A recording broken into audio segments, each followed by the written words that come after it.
Gaza. Utshudade Ncitha. Kwedlula kule ndawo. Besithi kuba sithafi. Ukuba sithafi. No. Hayi, sisavuna. Yini ba? Sisavuna kodwa. Hey, kuyasifana. Hayi, Petros.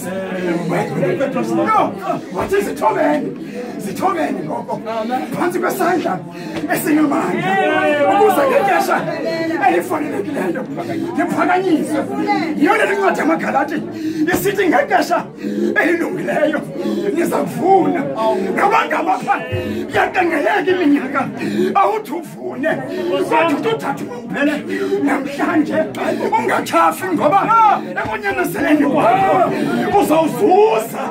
Kodwa ngexesha elifanelekileyo ndimulisa konke ngoku mawukwazima yazohamba indlela yonyamezelo usungahambi uphethe umphako wodwa kodwa xa upheka inyama yendlela xa ukhalela iaromati zakho uzuthi swesweswe intwana yokholo ukwenza into yokokuba bakubona umphako endleleni kuchaza kukholo usemva koko uzulibona uzuko lukaThixo inkathazo yakho uqale walahla ukholo emva koko wakhalaza wathi uzuko lukaThixo oko wakhonza awuqale ukholo kuthi inkathazo yakho ululahlile ukholo abantwana yakho wethu kabezophuma abantu bawutobongwana besiya kwidolophu ngedolophu babeleka imithwalo eyahlukeneyo ngomakwazima kodwa sithi sinamali yokubancedisa asinazo ne-vouchers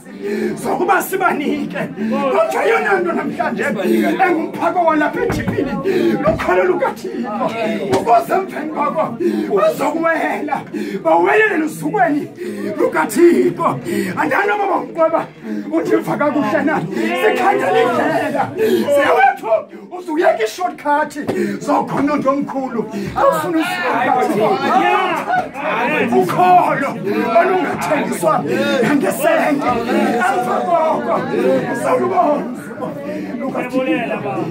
abantu bongwana ndinikile ixesha lokushumayela bendizawuhamba ndiyosapha emshuneme wethu uhlelapho mama ongenanto kodwa lo mama ephethe ukholo